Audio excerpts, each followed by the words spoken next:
John, this kid is sick. That's why he's working. I don't really have a choice. Hey, $2 adds up over time. So at the end of the night, with $70,000 to $80,000 cold hard cash and a pop display. That's what I'm talking about.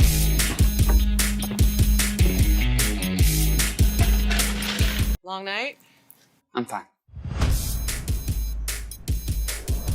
Thanks for talking to me about Turbo Cola, man. I really enjoyed this. What a great romp.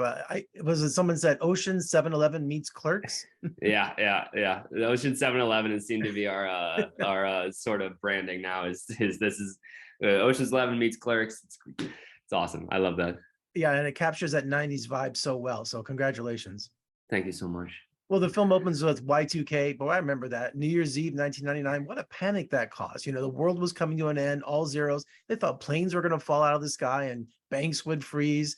So this is a great setting for that, in this small town in Michigan that just nothing happened. It was so funny. I don't know if you're old enough, probably not, to remember all of that. Well, my dad gave me a firsthand recount of the different and I mean, he worked for Cisco at the time. And there was all different, everybody had a different opinion on it and nobody really had the answers, and it all varied from, extreme to like, nothing's going to happen. It's funny that it really did end up playing out. Nothing's going to happen. Right. But that was due to a lot of hard work on for a lot of other people that was done before the whole thing. So who knows what would have happened had we not prevented it. But yeah, there definitely was a real panic. I did minimal to some research on it before going into it, but I had been given a lot of briefings on it by my father and uncle alike. New Year's Eve at the Quality Mart, Austin is planning the great ATM robbery. Is it a perfect crime? It's a pretty darn good one. I mean, between the switch of the ownership, the fact that he has to throw away this display, no one's paying attention to the ATM, not even the guy who loads it. There's a whole bunch of stuff that does point to like, hey, this is a pretty foolproof plan. Just hopefully nobody gets in the way. That's the thought process, and nobody should get in the way, right?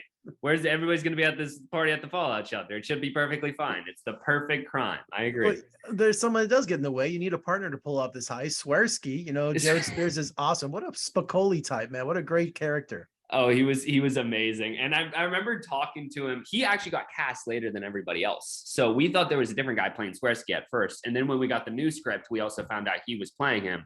I met him and was immediately like, this guy's fantastic. Immediately connected just as people. And then when we got there and we saw his wardrobe, I was stoked about everybody's outfit. Don't get me wrong. But I saw his and was like, oh my God, chef's kiss. Like, this is so perfect. Yeah, you guys had great chemistry. Yeah. I loved working with him. And it's not just a heist movie, but a friendship movie. But, party at the Fallout shelter, like you said, Austin has to be there. There's a love interest. But, I love that this is a small town in Michigan and he feels trapped and he needs to get out, doesn't he? Yeah. That's, I think the bigger story is he's looking for a quick Band-Aid solution to his bigger problems, and a way to just do it quickly. This is my way. He's looking at the girl. He's looking at the location. This is his chance to really just absolutely get away. Which, I think if there is a moral to the story, it's that, you got to face your problems wholeheartedly. You can't just try and gloss over them and hope that some perfect thing comes together. I don't want to I keep giving it away slightly too much. Don't give it away. You can't give it away. No, this was shot during the pandemic. Was this a real convenience store? It didn't look like a set. It looked like the real deal. It totally real convenience store. We were shooting overnight nocturnal for 16 days, I believe, 16 days.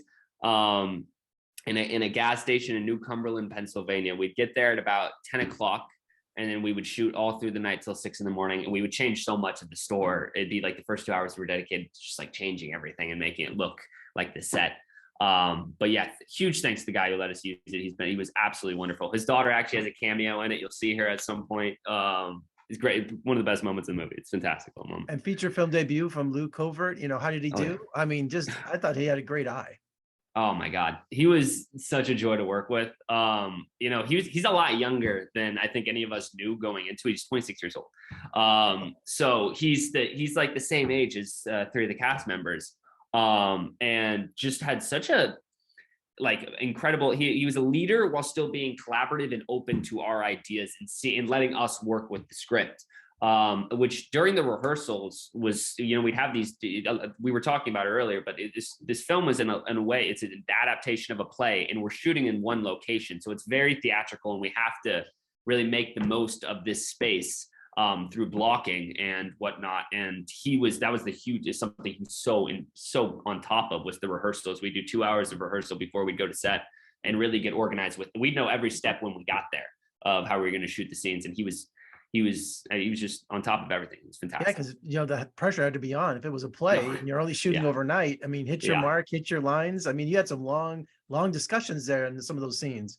Oh yeah, it was serious. Every single night, our AD was Nebo did an incredible job too, keeping it go, because it was like each time, like, let's go, it's on to the next thing, it's on to the next thing. I remember it was a week deep, and I was normally like sleep deprived and delirious, but I was just thinking back, like, oh my God, we still have half a movie to make, and like this first, we've gone through so much already. It's unbelievable the pace we were working at, honestly. The glamorous part of being an actor, yeah.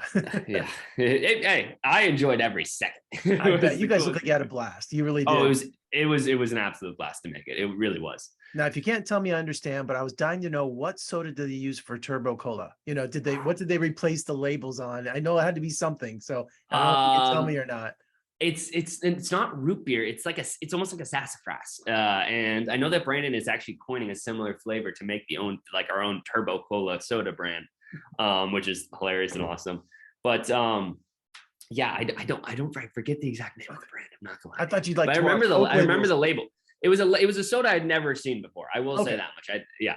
So I just say you tear off a Pepsi label and put on a Turbo Cola. It's no. We found a unique bottle that they felt was 90s and whatnot. The labels turned out fantastic. Oh, they look great. Yeah. It's awesome. I was so impressed with that. I got there. I was like, this just looks like a real soda, man. That's awesome. It says like 3 times the caffeine, which is just the funniest. I'm just like, and the ATM robbery, it's like, Swersky's out there drinking them. I'm like, what? Why don't you just pour them out or just throw them away? I mean, I just didn't get that at all. So his commitment to candy and sweets on the project, that's something that I would love anybody to talk to about, because he made himself sick like 3 times, I swear, just having to eat candy and cram stuff in his mouth. It was pretty funny. Well, man, great coming of age film. I think it's going to be a cult classic, and congratulations. You did a great job. And thanks for talking to me today, man. Good luck with the film. Thank you so much. I appreciate it. Thank you for your time, Jeffrey.